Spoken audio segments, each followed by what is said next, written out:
In the middle of a modern city, the earth breaks open, and a river throws itself down a great staircase of pink stone. Water roars white over rose-colored ledges, spray drifting through the air, while the streets and rooftops of a city crowd right up to the edge of the wild. This place did not just draw a city to its banks. It gave that city its very name. Welcome to Falls Park.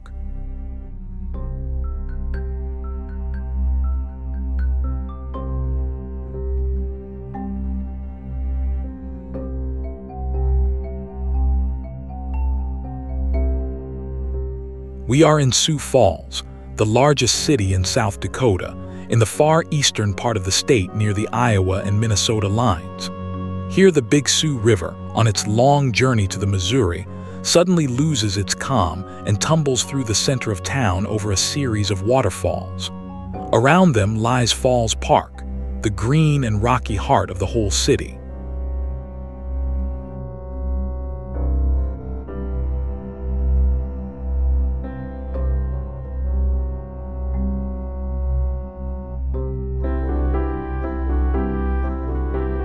The falls are not one grand plunge, but a whole sequence of them. Over the course of the falls, the Big Sioux River drops about 100 feet, sliding, splitting, and cascading down ledge after ledge of hard rock. An enormous volume of water pours through here every second, filling the air with mist and a steady, rolling thunder you can feel as much as hear.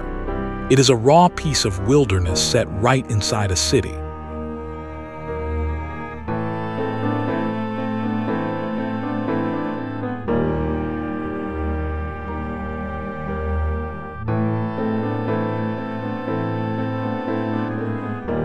And that rock is the real star. The falls tumble over Sioux quartzite, a stone of a soft rose and pink color that glows warm in the sunlight.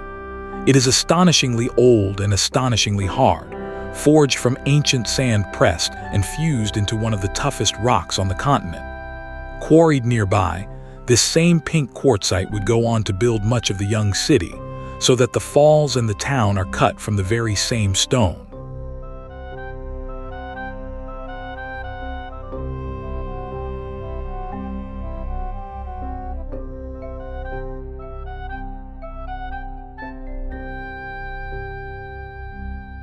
This stone was laid down more than 1 billion years ago, as beaches and sandy flats of a vanished world, then buried, heated, and hardened into quartzite.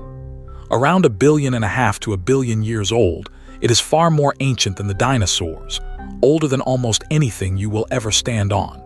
When the Big Sioux River finally met this stubborn, ancient ledge, it could not simply carve a smooth path through. Instead, it spilled over the edge and the falls were born.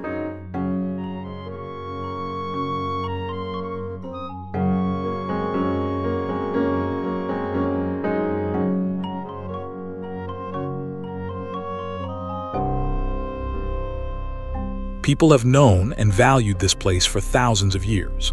Long before any town, the falls were a landmark on the plains, a gathering place along the river where generations of native peoples camped, fished, and quarried stone.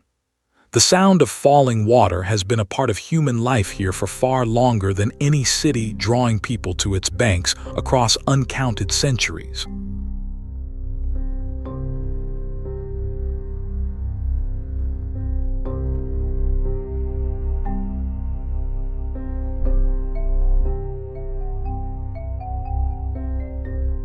By the time the first maps were drawn, this was the country of the Dakota, one of the peoples of the Osti-Sakowin, often called the Sioux. It is from them that both the river and the city take their name. To honor this place is to remember that these were, and are, their homelands, and that the falls carried meaning for the Dakota long before they became a city park.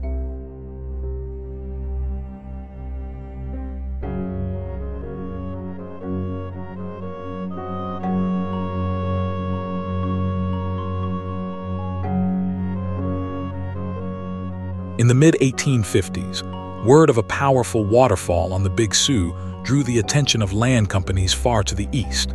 In 1856 and 1857, the first parties of settlers arrived at the falls.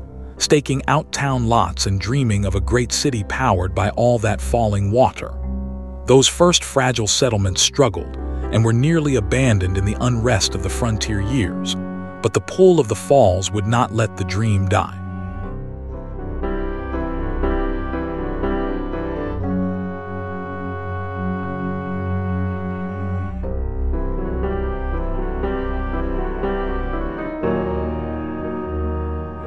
After a fort was built here in the 1860s, people returned for good, and through the 1870s, a real town took root around the falls. The coming of the railroads turned that town into a boom. Settlers poured in, streets were laid out, and quarries opened to cut the pink quartzite from the ground. The city took the plain and fitting name of Sioux Falls, growing up quite literally around the roar of the water.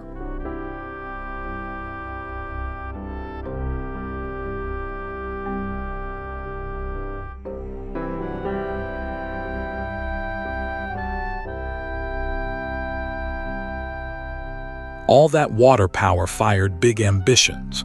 In the early 1880s, backed by Eastern money, the city raised the Queen Bee Mill, a towering 7-story flour mill of pink quartzite standing right beside the falls.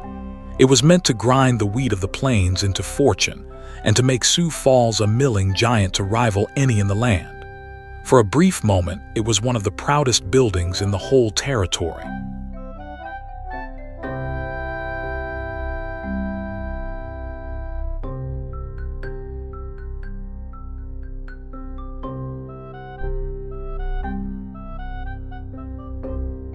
But the dream outran reality.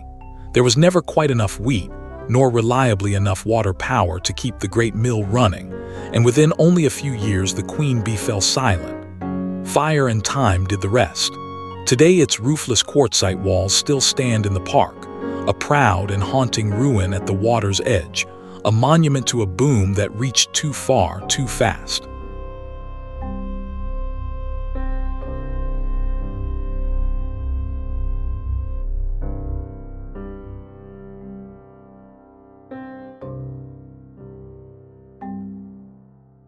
The falls found gentler work as well.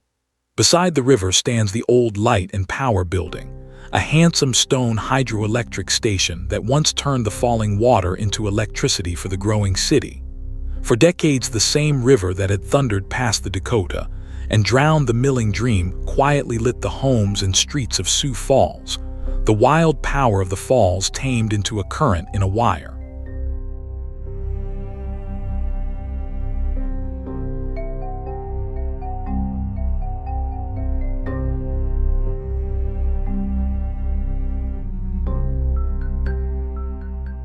Look around the older parts of the city, and you meet the falls again in the walls.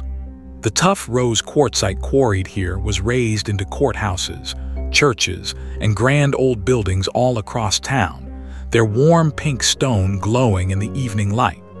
Sioux Falls is a city literally built from the rock of its own river, so that the story of the falls is written into the streets themselves.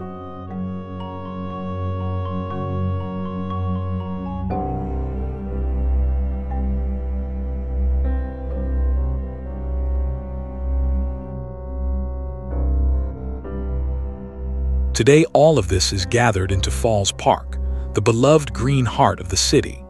Paths wind among the cascades and the old ruins, and a tall stone overlook tower rises above it all, offering a sweeping view of the whole tumbling river and the skyline beyond. It is a place where families wander, where the city comes to breathe, wilderness and downtown woven together around the water.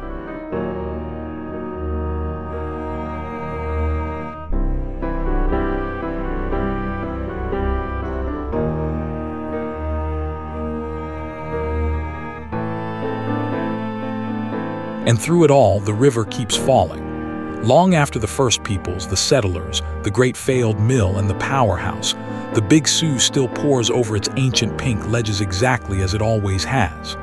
There is something timeless in it, a force that named a city, built it, powered it, and outlasted every dream raised beside it, still thundering down the rose-colored stone.